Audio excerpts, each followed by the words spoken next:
हार्दिक स्वागत और अभिवादन। आज प्रस्तुत है ज्योग्राफी का पार्ट 16। इसके तहत 41st बीपीएससी प्रीलिम्स जो 1996 में हुई थी, इसके ज्योग्राफी के सारे प्रश्न और उत्तर देख रहे हैं, साथ में कुछ महत्वपूर्ण अन्य जानकारियाँ भी हासिल कर लेंगे। तो प्रस्तुत है ज्योग्राफी का पार्ट 16। प्रश्न 1, विश्व की सर्वाधिक लंबी पर्वत श्रृंखला है। विश्व की सबसे लंबी पर्वत श्रृंखला नाम है एंडीज। यहाँ पे चित्र में देख लीजिए, एंडीज पर्वत श्रृंखला इधर है साउथ अमेरिका महादेश में। शुरू होती है पनामा नहर से लेकर यहाँ तक लास्ट में, यहाँ ख़त्म होती है। नाम है इसका डेरा डेल फूगो। देखिए यहाँ लिखा हुआ है, पनामा नहर से शुरू होती है और डेरा डेल फूगो तक जाती है। इसकी कुल लंबाई है, सबसे लंबी है तो कुल लंबाई है 7000 किलोमीटर और यह कुल 7 देशों से होकर गुजरती है एंडीज पर्वत श्रृंखला। एक प्रश्न और बार पूछा जाता है, वह है कि एंडीज पर्वत श्रृंखला की सबसे ऊंची चोटी कौन सी है? तो उत्तर है एकांकागुआ। ठीक है, ये हो गया दक्षिण अमेरिका की पर्वत श्रृंखला है, सबसे लंबी विश्व की। अब उत्तर अमेरिका में भी एक पर्वत श्रृंखला है जिसका नाम है रॉकी पर्वत श्रृंखला और इसकी लंबाई है 3000 किलोमीटर और रॉकी के सर्वोच्च चोटी का नाम है माउंट एल्बर्ट। एग्जाम्स में बार बार पूछा गया है एंडीज पर्वत श्रृंखला किस महादेश की है और रॉकी पर्वत श्रृंखला किस महादेश की है तथा इन दोनों के सर्वोच्च चोटी पूछे गए हैं, तो एंडीज का एकांकागुआ और रॉकी का माउंट एल्बर्ट। प्रश्न 2 पर आते हैं। सौर मंडल का सर्वाधिक गर्म ग्रह है, इसका उत्तर है शुक्र। शुक्र ग्रह का तापमान है 462 डिग्री सेल्सियस और इसलिए यह सर्वाधिक गर्म ग्रह है। इतना तापमान किसी अन्य ग्रह का नहीं है। शुक्र ग्रह के वायुमंडल में 97% कार्बन डाइऑक्साइड होता है। ये अतिरिक्त जानकारियाँ हैं।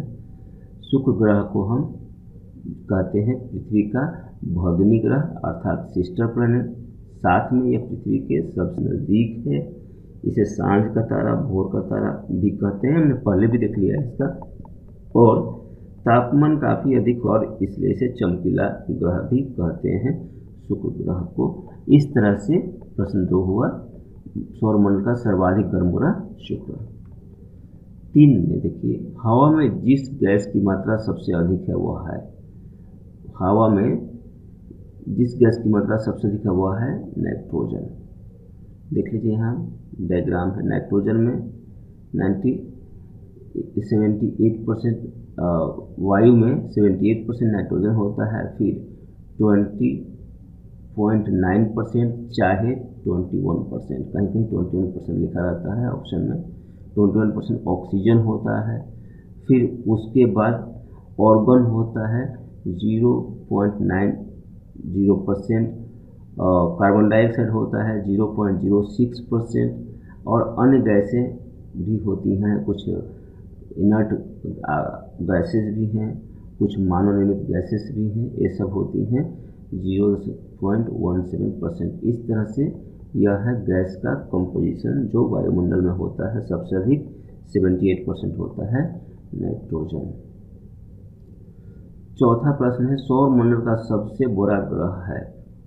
सबसे बड़ा ग्रह सौरमंडल का बृहस्पति जुपिटर है और सबसे बड़ा ग्रह है तो यह पृथ्वी की तुलना में 11 गुना बड़ा है और जुपिटर पीले रंग का ग्रह है। 5, भारत में चेरापूंजी अवस्थित है। चेरापूंजी कहाँ पर है भारत में? तो मेघालय में। मेघालय राज्य में है चेरापूंजी और गारो पहाड़ियों में स्थित है। लेकिन वर्तमान में मौसिनराम जगह है जहाँ पे सबसे अधिक बरसात होती है, मेघालय के चेरापूंजी में नहीं होती है। 6 नंबर प्रश्न है, विदर्भ क्षेत्र है। विदर्भ क्षेत्र है महाराष्ट्र में। इसका पुराना नाम बरार है और इसके अंतर्गत जो महत्वपूर्ण शहर का नाम आता है बार बार सुनने में वो है नागपुर। तो विदर्भ महाराष्ट्र में है। भद्रावती इस्पात केंद्र स्थित है। भद्रावती इस्पात केंद्र भद्रावती नदी पर स्थित है। कहीं कहीं भद्रा नदी भी लिखा रहता है और भद्रावती नदी भी लिखा रहता है। और यह इस्पात केंद्र कर्नाटक में है, जहाँ पर बाबा बुदन की पहाड़ियों के कमानगुडी खान से लौह अयस्क का खनन करते हैं। याद रखेंगे, बाबा बुदन की पहाड़ियाँ कहाँ है, कर्नाटक में हो गई, और खान का नाम कमानगुडी, जहाँ से हम भद्रावती इस्पात केंद्र के लिए लौह अयस्क का खनन करते हैं। 8 नंबर प्रश्न है, जिस तारामंडल के तारे ध्रुव तारे की ओर संकेत करते हैं वह है सप्तर्षि। सप्तर्षि को हम Ursa Major, the great bear या द बिग दीपर भी कहते हैं सप्तर्षि को। यह 7 तारों का समूह है, जैसा कि चित्र में दिया गया है, और यह ध्रुव तारे की ओर संकेत करता है। जिस तरह से प्रश्न का उत्तर है उससे हम समझ रहे हैं। 9 नंबर, पृथ्वी की सतह का वह भाग जो पानी से ढका है लगभग 2/3 है। 2/3 भाग पृथ्वी का पानी से ढका है, हम जानते हैं, और यह 2/3 करीब 71% है। 71% में जो 71% है, 71% का जो पानी है, 71% का 97% खारा जल है और 3% ताज़ा जल है। तो प्रश्न में पूछा जाता है कितना प्रतिशत ताज़ा जल पाया जाता है पृथ्वी पर, तो 3%। आप यह बता सकते हैं। 10 नंबर, भारत में कौन सी फसल सर्वाधिक क्षेत्र में बोई जाती है? चावल। बार बार ऐसा प्रश्न पूछा गया है, हम पिछले पार्ट्स में भी देखा है। सबसे अधिक क्षेत्र में बोई जाती है, लगभग 23% क्षेत्र में जो कृषि भूमि है भारत की, चावल की खेती होती है। और चावल सर्वाधिक क्षेत्र में बोई ही नहीं जाती है, बल्कि चावल खाद्यान्न में भी प्रथम स्थान रखता है भारत में। प्रश्न 11, भारत का सर्वाधिक पटसन उत्पादक राज्य है। पटसन अर्थात जूट। पश्चिम बंगाल। वेस्ट बंगाल करता है सबसे अधिक जूट का उत्पादन। इस वेस्ट बंगाल के बाद दूसरे नंबर पर बिहार का स्थान आता है, तीसरे पे असम और चौथा पे उड़ीसा। और यह सब वही राज्य हैं जो गंगा ब्रह्मपुत्र डेल्टा के अंतर्गत आते हैं। अर्थात गंगा ब्रह्मपुत्र डेल्टा के जो स्टेट्स हैं पटसन का उत्पादन करते हैं, जिनमें सबसे अधिक पश्चिम बंगाल करता है। पश्चिम बंगाल अकेले 85% पटसन का उत्पादन कर लेता है। और अगर विश्व में बात करते हैं तो भारत प्रथम स्थान रखता है पटसन के उत्पादन में, और दूसरा स्थान भी याद रखेंगे, यह दूसरा स्थान बांग्लादेश का है। 12 प्रश्न पे पहुंचते हुए, भारत के अतिरिक्त प्रायद्वीपीय पर्वत निर्मित हुए। प्रायद्वीपीय पर्वत जो निर्मित हुए तो ठीक है, अतिरिक्त मतलब एडिशनल जो निर्मित हुए उनका काल पूछ रहा था, तो आंसर है पैलियोजोइक महाकल्प में। पैलियोजोइक महाकल्प है, उसमें एडिशनल जो पर्वत थे, प्रायद्वीपीय पर्वत थे, उनका निर्माण हुआ था भारत का। और प्रायद्वीपीय पर्वत में हम कह सकते हैं कि जो भारत का क्षेत्रफल है, भारत का क्षेत्रफल लगभग 32.8 लाख वर्ग किलोमीटर है। उसमें से प्रायद्वीपीय क्षेत्रफल के अंतर्गत भारत का 49.50% भूमि आता है, क्षेत्रफल आता है। तो आप समझ सकते हैं प्रायद्वीपीय भाग या प्रायद्वीपीय पर्वत के बारे में। 13 पे आते हैं, कपास उद्योग जिन कच्चे मालों पर आधारित है वे हैं। कपास उद्योग किस पर आधारित होता है? जिन कच्चे मालों पर आधारित होता है वे हैं भार सम्मूलक। देखिए, एक भार ह्रास उद्योग होता है, एक भार सम्मूलक उद्योग होता है। जैसे लकड़ी है, लकड़ी, फिर लुगदी और फिर कागज। कागज उद्योग में लकड़ी से लुगदी, जिसे इंग्लिश में बोलते हैं पल्प, लुगदी, और पल्प से बनता है कागज। तो जितना लकड़ी होता है उतना कागज नहीं बन पाता है, कम बन पाता है, इसे बोलते हैं भार ह्रास उद्योग। लेकिन कपास में जितना कपास का रेशा है 10 kg है, तो उससे जो आउटपुट आएगा वह भी 10 kg का होगा, इसलिए इसे बोलते हैं भार सम्मूलक। ह्रास इसमें नहीं होता है वजन का। तो इसलिए इसका उत्तर हो गया। फिर से प्रश्न पढ़ता हूँ। कपास उद्योग जिन कच्चे मालों पर आधारित है वे हैं भारसम मूलक। थोड़ा आगे देखते हुए कपास उद्योग के बारे में बताया गया है कि इसमें कामगारों की संख्या के हिसाब से यह सबसे बड़ा उद्योग है और यह हमारे देश का सबसे बड़ा बीज केंद्रित उद्योग भी है। और तमिलनाडु के कोयम्बटूर को हम मैनचेस्टर ऑफ इंडिया या कॉटन कैपिटल कहते हैं। यह प्रश्न लास्ट लाइन का प्रश्न आया हुआ है बार बार दूसरे एग्जाम्स में भी। कोयम्बटूर के मैनचेस्टर ऑफ इंडिया या कॉटन कैपिटल भी कहते हैं। 14th पे पहुंचते हुए विश्व का बृहत्तम डेल्टा निर्मित होता है। बृहत्तम डेल्टा, सबसे बड़ा डेल्टा निर्मित होता है गंगा ब्रह्मपुत्र द्वारा, जिसका क्षेत्रफल है 75,000 वर्ग किलोमीटर और यह डेल्टा भारत और बांग्लादेश दोनों में ही शामिल है, दोनों देशों में फैला हुआ है। फिर 15 पे आते हैं। गंगा के मैदान की पुरानी कछारी मिट्टी कहलाती है। गंगा के मैदान की पुरानी कछारी मिट्टी कहलाती है बांगर। देखिए प्रश्न पूछा जाता है कि किस मिट्टी का निर्माण नदियों द्वारा होता है। इसका उत्तर है जलोढ़। तो बाढ़ में या नदियाँ जिस मिट्टी का निर्माण करती हैं जलोढ़ मिट्टी का निर्माण होता है। बाढ़ में भी मिट्टी लाती है।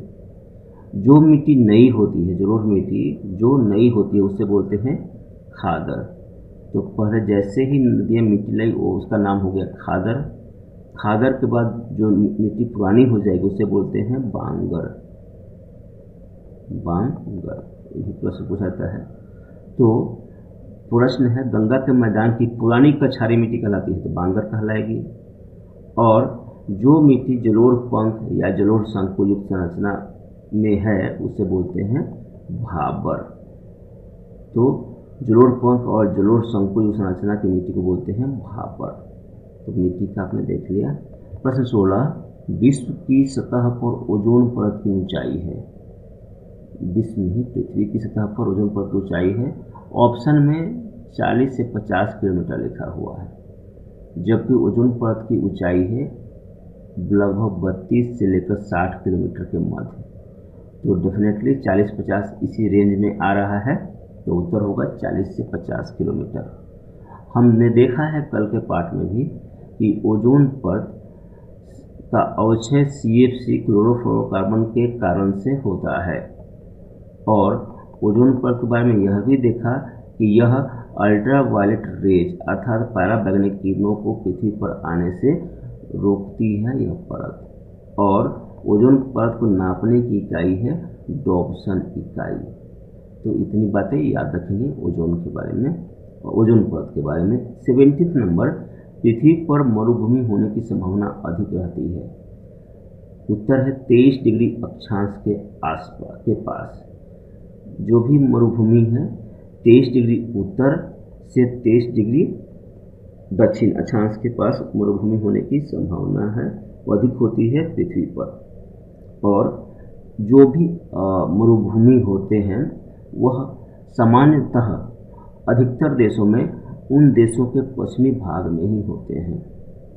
तो प्रश्न आगे बढ़ते हुए 18 पे पहुंचते हैं। पृथ्वी को सूर्य की परिक्रमा करने में लगते हैं लगभग 365.25 दिन। इतना दिन लगते हैं पृथ्वी को सूर्य की परिक्रमा करने में। पृथ्वी सूर्य के चारों ओर 30 किलोमीटर प्रति सेकेंड के कक्षीय वेग से परिक्रमा करती है। एक सेकेंड में लगभग 30 किलोमीटर जाती है। यह इसका वेग होता है पृथ्वी का सूर्य की परिक्रमा करने का। और कुल दूरी तय करती है 14,95,98,000 किलोमीटर। यह दूरी तय करती है एक परिक्रमा की, जो सर्कल पूरा करती है। पूरा सर्कल का यह परिमाप होता है, दूरी होती है पृथ्वी की परिक्रमा का और पृथ्वी द्वारा परिक्रमा का सूर्य की परिक्रमा का। पृथ्वी का द्रव्यमान वायुमंडल सहित है 6 × 10⁻24 किलोग्राम। इस तरह से हमने देखा परिक्रमा करने में 365.25 दिन लगते हैं। गति है 30 किलोमीटर प्रति घंटा। और साथ में हमने देख लिया परिधि जो इसकी है इसको देख लिया, और अलग से देख लिया पृथ्वी का द्रव्यमान वायुमंडल से 6 गुना 10⁻24 किलोग्राम है। एग्जाम में कुछ भी पूछा जाता है। फिर आगे 19 नंबर पर, पृथ्वी पर घने वन अधिकतर मिलते हैं। घने वन कहाँ मिलते हैं? आप जानते हैं विषुवत रेखा के आसपास, और विषुवत रेखा के आसपास जो घन वन मिलते हैं उसे उष्णकटिबंधीय वन कहते हैं। चौड़ी पत्ती वाले होते हैं और सदाबहार होते हैं। घने तो होते ही हैं, हमने अपने प्रश्न में ही देख लिया। तो विषुवत रेखा के आसपास घने वन मिलते हैं जो उष्णकटिबंधीय वन होते हैं, चौड़ी पत्ती वाले होते हैं, सदाबहार होते हैं। दोस्तों इतना ही था। वंदे मातरम। जय हिंद।